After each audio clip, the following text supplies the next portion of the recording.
Dans cette vidéo, je vous propose de découvrir l'étude la plus célèbre de Fernando Sor.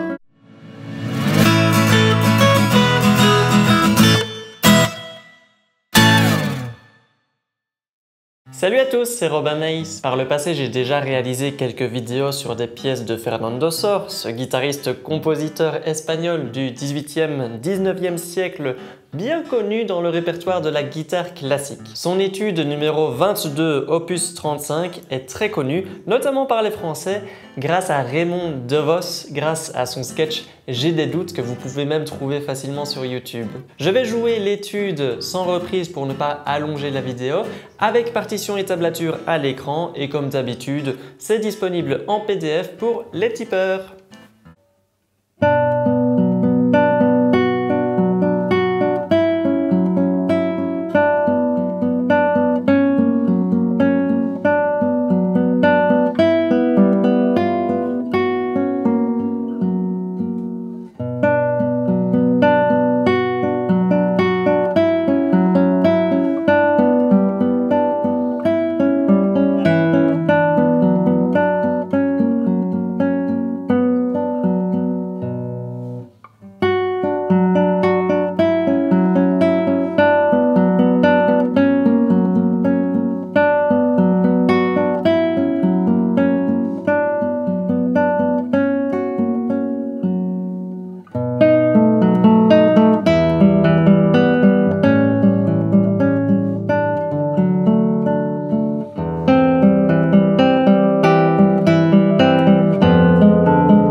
Si vous aimez, bien sûr, n'oubliez pas le petit pouce en l'air. Encore une fois, on va un petit peu analyser le morceau pour mieux le comprendre. Je vais parler de la structure, puis faire une bonne analyse harmonique, et enfin, je donnerai 2-3 conseils sur l'interprétation de la pièce.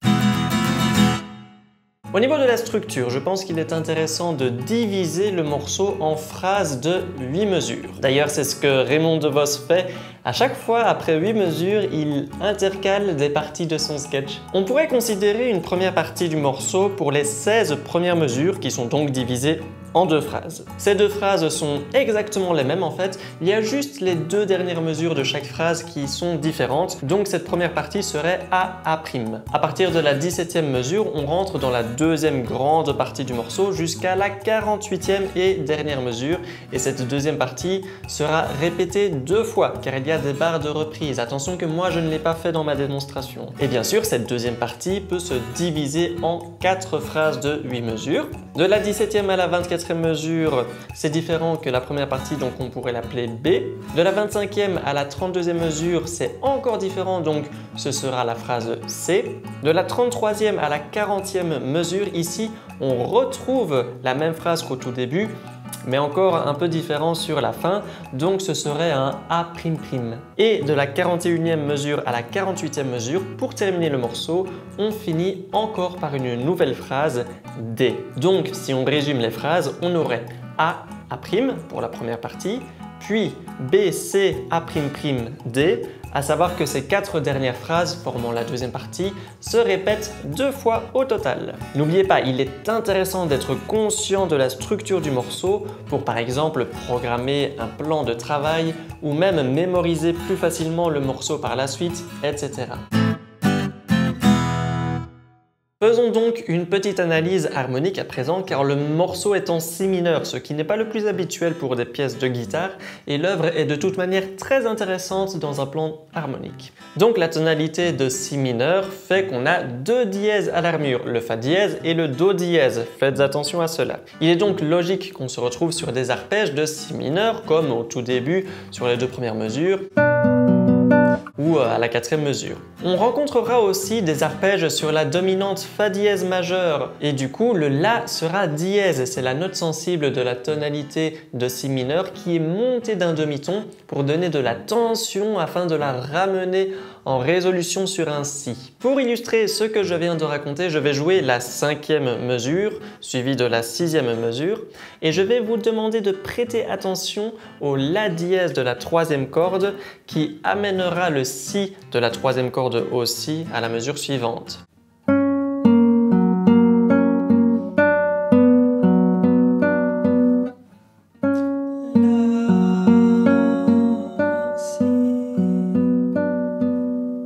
Bien entendu, l'étude n'est pas uniquement composée de premier degré tonique et cinquième degré dominante. Parfois, on retrouve par exemple le sixième degré, donc un arpège de Sol majeur comme à la mesure 12 et en plus c'est précédé d'un arpège sur la dominante. Et la cadence qui passe du cinquième degré au sixième degré, c'est une cadence évitée ou cadence rompue. C'est très joli car ça casse un petit peu ce qu'on a l'habitude d'entendre avec la cadence parfaite qui fait toujours cinquième degré suivi du premier degré.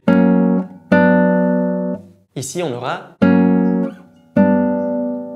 Je vous montre donc l'exemple en vous jouant de la 9e à la 12e mesure et vous entendrez donc cette cadence rompue quand je passe de la 11e à la 12e mesure.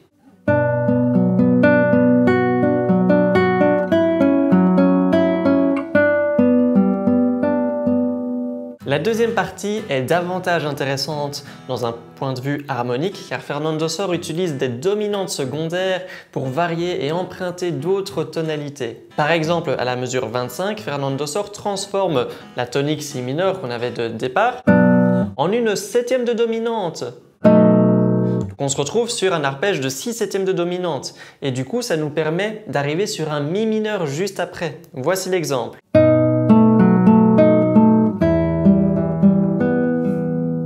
Il fait la même chose pour les deux mesures suivantes en prenant d'abord un arpège de La septième de dominante pour arriver ensuite sur un Ré majeur.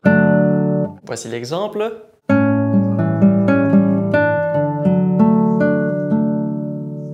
À la mesure 29 et 30, on se retrouve sur des arpèges de Do majeur sur base de Mi. C'est surprenant, mais très joli d'entendre cette couleur juste après le Ré majeur de la mesure précédente. Voici l'exemple.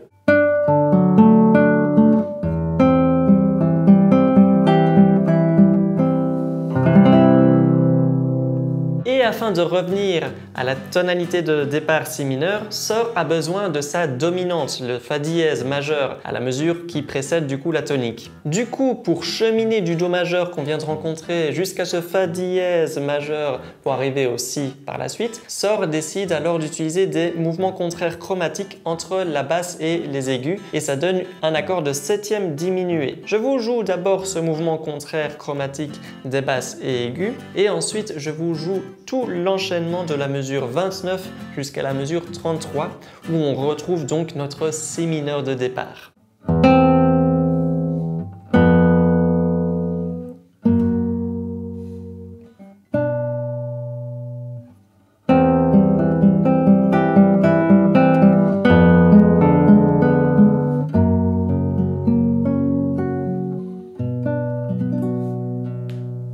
Et à la fin, de la 41e mesure à la 44e mesure, on a aussi une progression harmonique intéressante. On commence en Si mineur sur base de Ré, puis Sor vient ajouter un Do dièse septième de dominante, qui permet d'arriver sur un Fa dièse septième de dominante, mais au lieu de revenir sur un Si mineur pour faire une cadence parfaite, Sor décide encore de faire une cadence évitée, et donc d'arriver sur un Sol majeur, le sixième degré de Si mineur.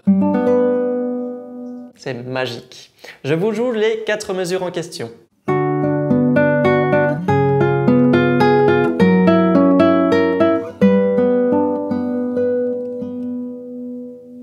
Alors je suis désolé si j'ai perdu pas mal de personnes dans ces explications harmoniques, mais pour ceux qui maîtrisent cette théorie, je trouvais cela très intéressant de comprendre comment Fernando Sor est parvenu à nous faire voyager dans ces différentes harmonies, couleurs, tonalités, etc.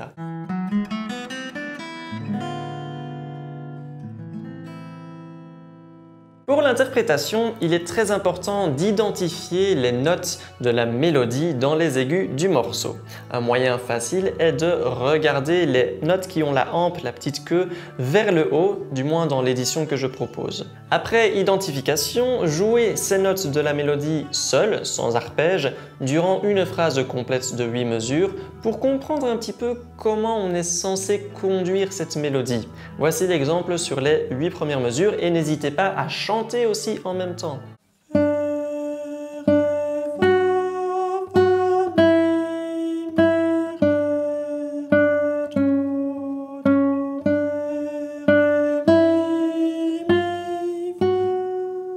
Et pour mettre cette mélodie en valeur, vous pouvez essayer de jouer avec appui, juste le temps de la note de la mélodie, tandis que le reste de l'arpège sera sans appui.